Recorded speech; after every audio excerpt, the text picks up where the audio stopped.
ധാരാളം new generation പിള്ളേർ follow ചെയ്യുന്ന ഒരാളാണ് ജോൺ പോൾ.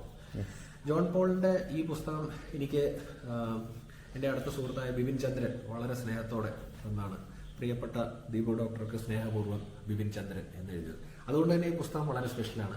അപ്പം ബിപിൻ ഇതൊരിക്കൽ എനിക്ക് തോന്നുന്നു ന്യൂ ഇയറിനോ ബർത്ത്ഡേക്കോ ഗിഫ്റ്റായിട്ട് തന്നതാണ്. ഇത് ആക്ച്വലി ട്രെയിൽ ബ്രെയിൻ ബുക്സ് ആണ്. അധികം ആൾക്കാരുടെ കയ്യിൽ കിട്ടിയിട്ടില്ല. പലരും ചോദിച്ചിട്ടുണ്ട്, കൊടുക്കാൻ ആലോചിക്കുന്നു എന്നേ പറയാൻ പറ്റുള്ളൂ. കാരണം ഇതിന്റെ വേറൊരു കോപ്പി ഞാൻ ഒരിടത്തും കണ്ടിട്ടില്ല.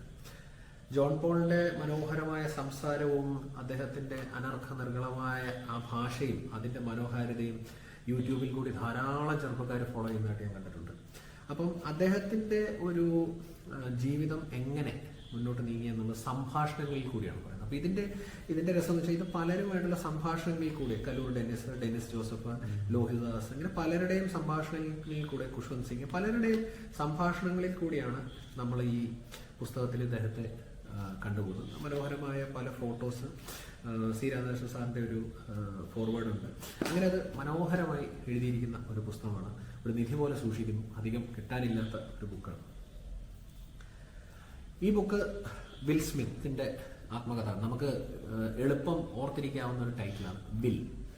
ഇത് ആക്ച്വലി ഞാൻ 2 വർഷം മുമ്പ് MBFL ഒരു സ്പീക്കറായി പോകാനുള്ള ഭാഗ്യം ഉണ്ടായപ്പോൾ ജോസഫ് സ്റ്റേജിൽ പറയുന്ന കേട്ടിട്ട് ആണ് ഈ പുസ്തകം എടുത്തത്. പക്ഷെ എന്നെ ഞെട്ടിച്ച് കളഞ്ഞ ഒരു ആത്മകഥയായിരുന്നു. കാരണം ഞാൻ പലപ്പോഴും എൻ്റെ പുസ്തകങ്ങളിൽ എനിക്ക് ഇഷ്ടപ്പെട്ട കോട്ട്സ് ഒന്ന് ഓർത്തിരിക്കാനായിട്ട് മാർക്ക് ചെയ്യും. ഈ പുസ്തകത്തിനകത്ത് മാർക്ക് ചെയ്യാൻ മാത്രമേ സ്ഥലമുള്ളൂ. അതുപോലെ മനോഹരമായ പേജുകളും അതുപോലെ ഭംഗിയാർന്ന വാക്കുകളും കൊണ്ട് നമ്മളെ ഞെട്ടിച്ചത്. ഇത് ഒന്നാമത്തെ കാരണം മാർക്ക് മാൻസൺ എന്ന് പറഞ്ഞ ആളാണ് ഇത് എഡിറ്റ് ചെയ്യാനും എഴുതാനും അദ്ദേഹത്തെ സഹായിച്ചത്. മാർക്ക് മാൻസൺ നിങ്ങൾ നോക്കിയിട്ടുണ്ടെങ്കിൽ ഒരുവിധം ഹോളിവുഡ് സെലിബ്രിറ്റീസിന്റെ ഒക്കെ കൂടെ റൈറ്റിംഗ് ബുക്സിൽ ഫിനിഷ് ചെയ്യാനായിട്ട് ഹെൽപ്പ് ചെയ്തിട്ടുള്ളതാണ്. ഞാൻ പറയുകയാണെങ്കിൽ unfiltered words which do not rob the soul of that person. അപ്പം അദ്ദേഹം ഒരു ബ്ലാക്ക് കമ്മ്യൂണിറ്റിയിൽ നിന്നോ അല്ലെങ്കിൽ നമ്മൾ ഒരു കളേർഡ് കമ്മ്യൂണിറ്റിയിൽ നിന്നോ, ദാറ്റ്സ് പൊളിറ്റിക്കലി കറക്റ്റ് വേർഡ്, വരുന്ന ഒരാളിൽ ഒരിക്കലും ആ ബാക്ക്ഗ്രൗണ്ടിൽ നിന്ന് വരുന്ന ഒരാൾക്ക് പറ്റിയ ഭാഷയെ ഇതിൽ ഉപയോഗിച്ചിട്ടുള്ളൂ. അപ്പം അതിൽ നമ്മൾ നെറ്റിച്ചൊളിക്കുകയോ അല്ലെങ്കിൽ ഗ്രാമാറ്റിക്കലിക്കോ ഒന്നും നോക്കാൻ പാടില്ല. ആ ഒരു ഫ്ലേവറും കൂടി അതിനോട് കിട്ടി. അവരെങ്ങനെ വളർന്നു വരുന്നു, ആ ഡാർക്കർ ആലീസ് ഓഫ് അമേരിക്ക എന്തായിരുന്നു അദ്ദേഹത്തിൻ്റെ ചൈൽഡ്ഹുഡ്. അദ്ദേഹം ഒരു $1 million ഇൻഡസ്ട്രി ഹിറ്റ്സ് ആയിട്ടുള്ള Hollywood hits back to back 9-10 hits കൊടുത്തിരിക്കുന്നു. മനോഹരമായ ഫോട്ടോഗ്രാഫ്സ്, അദ്ദേഹത്തിൻ്റെ ജെയ്ഡന്റെ കൂടെ, മോളുടെ കൂടെയുള്ള ഫോട്ടോഗ്രാഫ്സ്, വിൽ സ്മിത്തിന്റെ വൈഫ്സുമായിട്ടുള്ള ഫോട്ടോഗ്രാഫ്സ്, അദ്ദേഹത്തിന്റെ നമ്മുടെ ഇൻഡിപെൻഡൻസ് ഡേയുടെ ഷൂട്ടിംഗ് ലൊക്കേഷനിലുള്ള ഫോട്ടോസ്. അങ്ങനെ ഇതൊരു ശരിക്കും പറഞ്ഞ ഒരു നിധി പോലെ അദ്ദേഹത്തിന്റെ ജീവിതത്തിൽ ഏറ്റവും കൂടുതൽ ഇൻഫ്ലുവൻസ് ചെയ്ത 2 സ്ത്രീകൾ, ദ ബ്ലാക്ക് എക്സലൻസ് എന്ന് അദ്ദേഹം വിളിക്കുന്ന അദ്ദേഹത്തിന്റെ അമ്മയുടെ അമ്മയും. ഇത്രയും മനോഹരമായ ഫോട്ടോഗ്രാഫ്സ് കൊണ്ട് അനുഗ്രഹീതമായ ഒരു പുസ്തകം. ഇത് ഞാൻ പറയുകയാണെങ്കിൽ നമുക്ക് ഹോളിവുഡ് മൂവീസ് കാണുന്ന ആർക്കും എടുത്ത് ഒരു 3 ദിവസം കൊണ്ട് സുഖമായിട്ട് വായിച്ചു തീർക്കാവുന്ന സിമ്പിൾ ലാംഗ്വേജിലുള്ള ഒരു ബുക്കാണ് വിൽ സ്മിത്ത്. കോട്ടബിൾ കോട്ട്സ് ഗലോർ. അദ്ദേഹത്തിന്റെ കോട്ട്സ് ജോസഫ് ധാരാളം സ്ഥലത്ത് ഞാൻ കോട്ട്സ് പറഞ്ഞു കേട്ടിട്ടുണ്ട്. സത്യം പറഞ്ഞാൽ ജീവിതം ഒരു മാജിക്കിൽ ആണ് പോകുന്നത് എന്ന് ജോസഫ് പറയുന്നത് ഈ ബുക്കിലെ കൊട്ടേഷൻ. ജോസഫിന് credits for using it at appropriate places and situations, but brilliant. അതിന് ഫോർവേഡ് ദ ടൈംസ് കൊടുത്തിരിക്കുന്ന bracingly honest, vivid and compelling, how an average talent became the biggest movie star of the world. So if you are into movies, Hollywood movies must read. Hollywood മൂവീസിനെ കുറിച്ച് പറയുമ്പോൾ നമ്മൾ ലോകത്തിൽ പലരും the greatest biography എന്ന് പറയുന്നത് Charlie ചാപ്ലിന്റെ ഓട്ടോബയോഗ്രഫിയാണ്. Charlie Chaplin തന്നെ എഴുതിയിരിക്കുന്ന പെൻഗ്വിൻ ക്ലാസിക്സിൽ, മോഡേൺ ക്ലാസിക്സിൽ പറഞ്ഞിരിക്കുന്ന ബുക്കാണ്. നമുക്കൊന്നും പറയാനില്ല. Tell so much about this curious difficult man with a wonderfully vivid imagination. അതാണ് അതിൻ്റെ ഫോർവേഡ് ന്യൂയോർക്ക് ടൈംസ് കൊടുത്തിരിക്കുന്നത്. ടൈംസിൻ്റെ തന്നെ പട്ടികയിലെ ഏറ്റവും മികച്ച ബയോഗ്രഫീസിൽ വളരെ ടോപ്പ് ലെവലിൽ തന്നെ വന്നിരിക്കുന്ന ഒരു പുസ്തകമാണ്.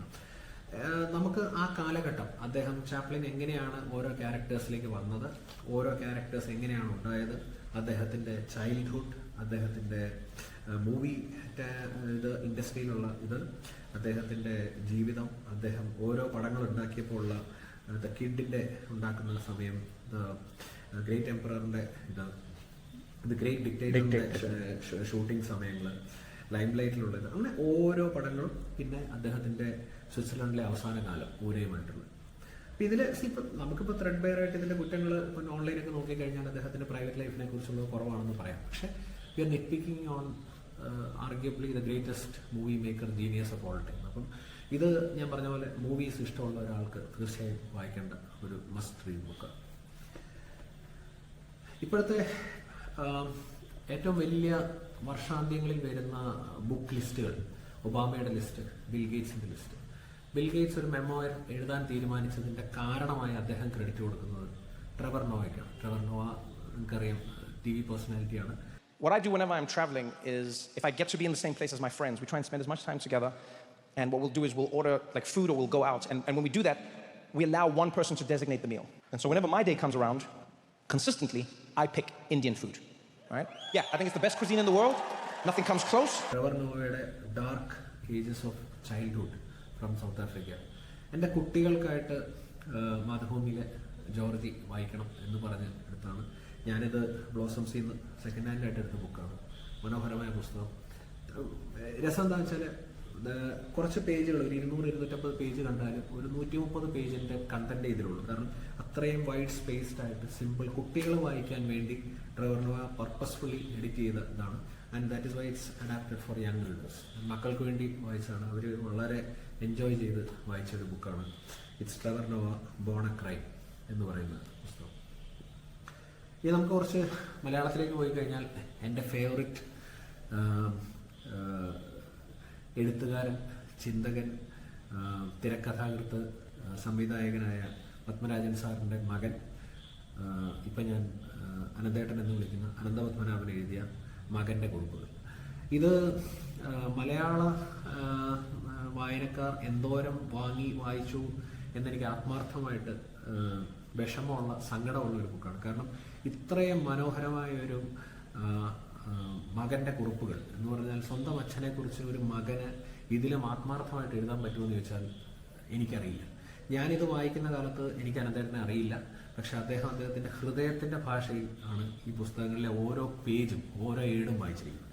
ഈ പുസ്തകത്തിൻ്റെ ആദ്യത്തെ ചാപ്റ്ററിൽ നിങ്ങൾ തുടങ്ങിയാൽ ഞാൻ നിങ്ങൾക്ക് ഉറപ്പ് തരുന്നു, ഇത് നിങ്ങൾക്ക് താഴെ വെക്കാൻ പറ്റില്ല. കാരണം ഇതിൻ്റെ ഫോർവേഡ് എഴുതിയിരിക്കുന്ന സാക്ഷാൽ മോഹൻലാലാണ്. മനോഹരമായ എഴുത്താണ്. അദ്ദേഹം അതിനെക്കുറിച്ച് എഴുതിയിരിക്കുന്ന ഒരു 2 പേജ് അദ്ദേഹവും പത്മരാജൻ സാറുമായിട്ടുള്ള ആത്മബന്ധത്തെക്കുറിച്ച് എഴുതിയിട്ടുണ്ട്. ആദ്യത്തെ ചാപ്റ്റർ ഇതിൻ്റെ പുകക്കണ്ണാട എന്ന് പറഞ്ഞിട്ടാണ്. അതിൽ ആദ്യത്തെ ഫോട്ടോ തന്നെ പത്മരാജൻ സാർ പുക വലിക്കുന്ന ഒരു ഫോട്ടോ. അതിൽ ഒരു ഗ്ലോറിഫിക്കേഷൻ ഇല്ലാതെ അച്ഛനെ പുകയുടെ ബാക്ക്ഗ്രൗണ്ടിൽ കാണുന്ന ഒരു മകൻ്റെ കുറിപ്പുകളായിട്ട് ഇത് തുടങ്ങി നമ്മളെ അങ്ങ് പിടിച്ചിരുത്തിക്കളി. ഓരോ ചാപ്റ്ററുകൾ കഴിയുമ്പോഴും ആ ലാസ്റ്റ് പാരഗ്രാഫിൽ അദ്ദേഹം ഒരു കണ്ണുനീർ, ഞാൻ പറയാ, ഒളിപ്പിച്ചു വെച്ചിട്ടുണ്ടെന്നാണ് പറയാം.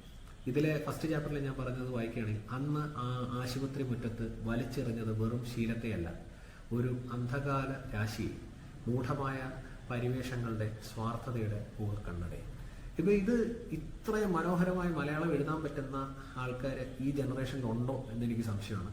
അത്രയും മനോഹരമായി. ഞാൻ എപ്പോഴും പറയും, ഈ മകന്റെ കുറിപ്പുകളിൽ നിന്നാണ് ജഗതി ശ്രീകുമാറിനെ കുറിച്ച് നമുക്ക് മനസ്സിലാകുന്നത്. മകന്റെ കുറിപ്പുകളിൽ നിന്നാണ് MG സോമനെ കുറിച്ച് നമ്മൾ പഠിക്കുന്നത്. മകന്റെ കുറിപ്പുകളിൽ നിന്നാണ് ഞാൻ സുകുമാരൻ ചേട്ടനെ കുറിച്ച്, നമ്മുടെ പൃഥ്വിരാജിന്റെ അച്ഛനെ കുറിച്ചൊക്കെ പഠിക്കുന്നത്. അപ്പം മലയാള സിനിമയിലെ ആ കാലഘട്ടത്തിലുള്ള ഒരുവിധ ആൾക്കാരെ ഒക്കെ നന്നായി മാർക്ക് ചെയ്ത് കൃത്യമായ ഒരു ഡെഫിനേഷൻ കൊടുത്തിട്ടാണ് ഇത് പോകുന്നത്. പത്മരാജൻ ആരാധകർ അല്ലെങ്കിൽ പത്മരാജൻ സാറിൻ്റെ സിനിമകൾ ഇഷ്ടപ്പെടുന്നവർ തീർച്ചയായും വായിച്ചിരിക്കേണ്ട പുസ്തകം.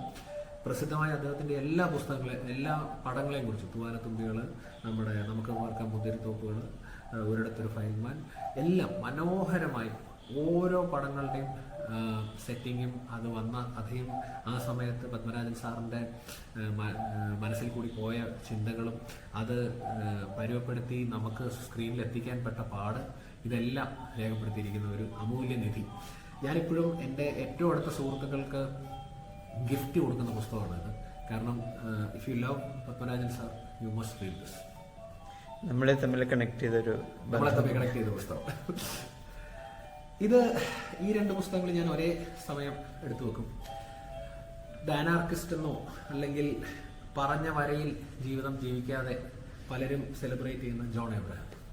ഞാൻ കെ എൻ ഷാജിയുടെ അദ്ദേഹത്തിൻ്റെ ആത്മകഥ വായിച്ചിട്ടുണ്ട്.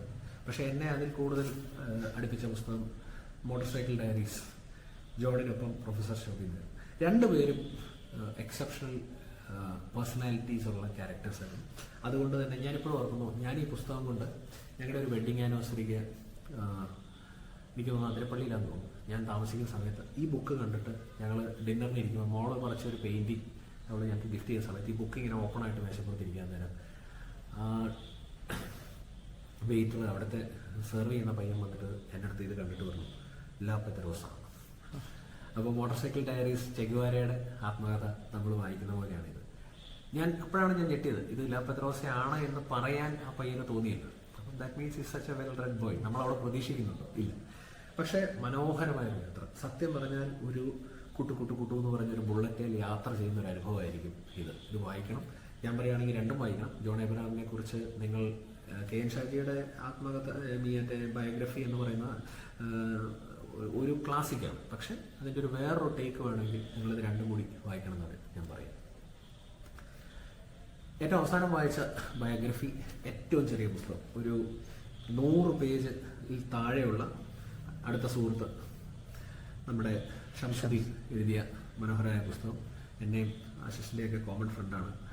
മികച്ച നടനുള്ള സംസ്ഥാന പുരസ്കാരം നേടിയ ഇന്ദ്രൻസിൻ്റെ നമ്മുടെ അഭ്രപാളിയിലെ അല്ല, അദ്ദേഹത്തിൻ്റെ ജീവിതത്തിലെ തയ്യൽക്കാരനായിട്ടുള്ള ഓർമ്മ. ഇത് വായിക്കണം എന്ന് ഞാൻ പറയാൻ കാര്യം, നമ്മളെല്ലാവരും അദ്ദേഹത്തെക്കുറിച്ച് ഓർക്കുമ്പോൾ ആദ്യം ഓർക്കുന്ന അദ്ദേഹത്തിൻ്റെ ഹ്യൂമിലിറ്റിയാണ്, അല്ലേ? അദ്ദേഹത്തിൻ്റെ വിനയം, അദ്ദേഹത്തിൻ്റെ എളിമ. അതിൻ്റെ കാരണം അദ്ദേഹം വന്ന വഴികളാണ്. അത് മാർക്ക് ചെയ്യാൻ ഇതിലും മനോഹരമായ ഒരു പുസ്തകമില്ല. അദ്ദേഹത്തിൻ്റെ പോലെ സൗമ്യമായ, അദ്ദേഹത്തിൻ്റെ പോലെ എളിമയുള്ള വാക്കുകൾ നമ്മളെ സ്പർശിച്ചിരിക്കും. കാരണം ഒരു മനുഷ്യൻ എങ്ങനെ ഇത്ര ഹമ്പിൾ ആകാം എന്നുള്ളത് അഭിനയമാണോ എന്ന് പോലും ചിന്തിക്കുന്ന ഒരു കാലഘട്ടത്തിൽ ഇതൊരു മസ്റ്റ് റീഡാണ്. ഇത് സൂചിയും നൂലും ഷംസും മനോഹരമായി എഴുതിയിട്ടുണ്ട്. 9ാം പതിപ്പ് 10ാം പതിപ്പിലേക്ക് നീങ്ങുന്നു.